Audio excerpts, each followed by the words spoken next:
All right, welcome back to the channel. It's your boy Fanon, and in this video, we are going to go over some ridiculousness if what is being reported is true, and that is Brian McIntyre's statements about the Errol Spence Jr. Terence Crawford fight and why they want 50-50. Let's talk about that in this video.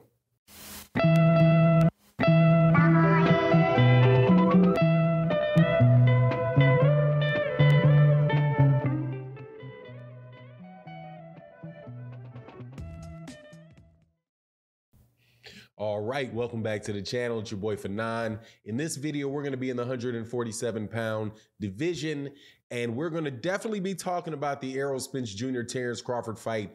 But I think for people that have watched a lot of the videos that I've done about this, you're going to hear a slightly different tone about it. And it is one of, look, man, enough is enough. If what is being reported is true, Brian McIntyre is saying that he wants that Bob Arum did not want the fight with Terence Crawford and Errol Spence Jr., which I do believe is true because Bob Arum basically said that. But they have Terence Crawford what Errol Spence Jr. wants, so that's why they want 50-50. Before I get into that, let me welcome you back to the channel. If you are a longtime subscriber and supporter of the channel, thank you so much for your continued support in the live streams and in the super chat. It really, really does mean a lot. Can't tell you how much I appreciate it. If you are new to the channel, please accept my invitation to join the boxing forum that we have here by hitting the subscribe button and making sure that you select all on the notifications so that you get the notifications of when we go live in the morning and when we do our we drop our videos. Now, the videos are going to be about specific topics. The live streams, we talk about everything in boxing, despite whatever, no matter what the title of the video is, we wind up covering a lot of stuff. So I hope you guys would join us there. All right. So obvious big topic in boxing is whether or not this Errol Spence Jr. and Terence Crawford's fight is going to happen. And so it has been reported that Brian McIntyre has made a statement. And if it is true that he made this statement, I am telling you this is exactly what I said was the problem with what's going on as far as getting the fight done in a fair purse or distribution of the assets of the fight or potential revenue from the fight between the two fighters. Now, if Brian McIntyre said, look, Bob Arum, when we were with Bob Arum and Top Rank, they did not want the fight.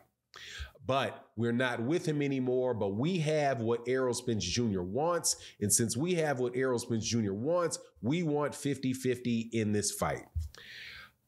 First and foremost, let me say this. That is what I was saying about when you tell somebody that you want something and that is your only option.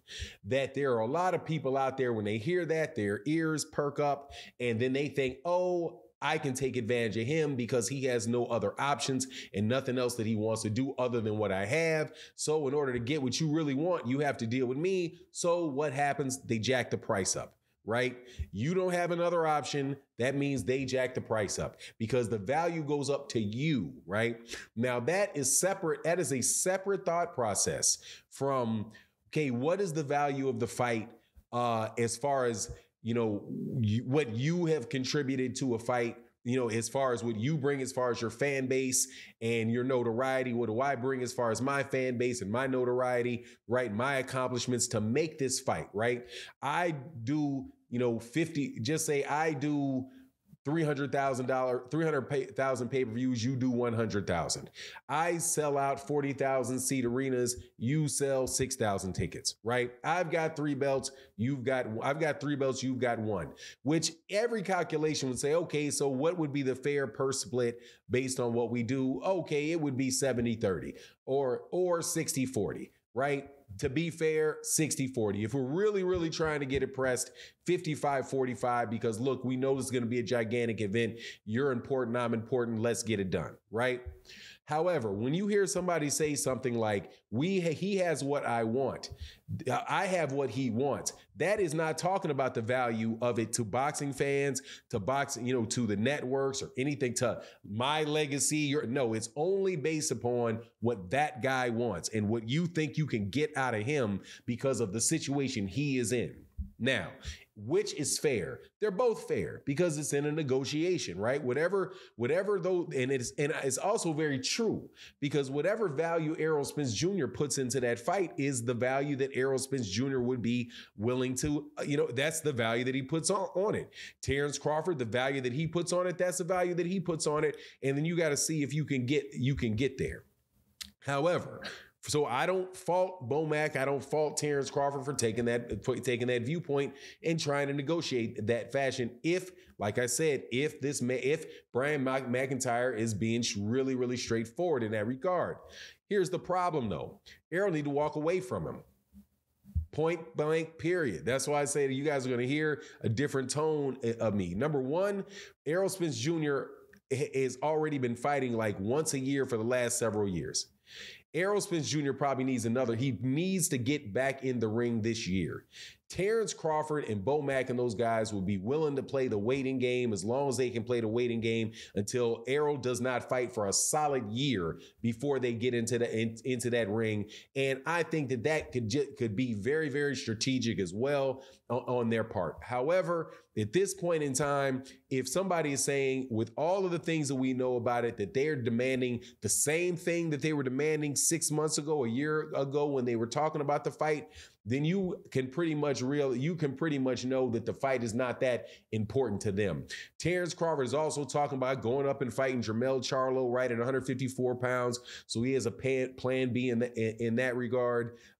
If Errol, it's my opinion, if that camp and the PBC and these guys waste that much more time trying to make this fight without just getting to it and going to make another fight for Errol, it makes that fight even less likely to happen, right?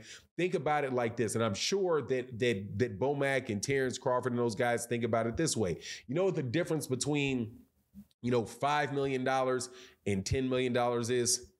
It's $5 million. That's a huge amount of money, right? If you just wait and see how desperate these guys are to get it, right? So it also sounds like, look, out of Bomac, that they don't want it that bad because what is the value in it for them to beat Errol Spence Jr.? Nothing. And that's what Terence Crawford has said. We've already become undisputed. I'm already in the Hall of Fame without it. I don't need him. He needs me. That 9 yards. And what the fans want is clearly not in the equation, at least according to what Brian McIntyre said or Bomac said. So, to me, if these 50-50 to me is just like you don't want the fight. Or you're just trying to get him to see if he's just a stone cold sucker. Because aside from, and here's something else, also aside from the guarantee, which is not Errol Spence Jr.'s thing to give, right? That is Showtime or whoever it is that's going to come in and sponsor that fight and look to, get that fight on. That guarantee or whatever the upfront is, that is not, that's not for Errol Spence Jr. to give. However, as far as the split of the pay-per-view in the back end, that is something for Errol Spence Jr. to decide to give or not give. But I would say, look, man, don't be a sucker, man. You know what I'm saying? Like at a certain point in time, you'd be better off to say, look, the way that at least this is my thought on it. Look, man, let me fight somebody else. Let him sit on that bench. I'm going to get 100% of what I'm going to get in this next fight, put more money in my bank. And if he's available in May, I'll be here in May and we can start this whole thing again. And we'll see because he doesn't have a lot of options. Let's see if he wants to wait even longer for that fight. But, it's just kind of, whole thing is just a shame. Really wish, that Terence Crawford had left Top Rank earlier and had been with somebody that really could build his name and get him out there to where, he really has a large profile. But Showtime and those guys just obviously don't believe in it. But we'll see what happens. Anyway, it is what it is. You let me know what you think in the comment section. And with that, I'm out. Peace.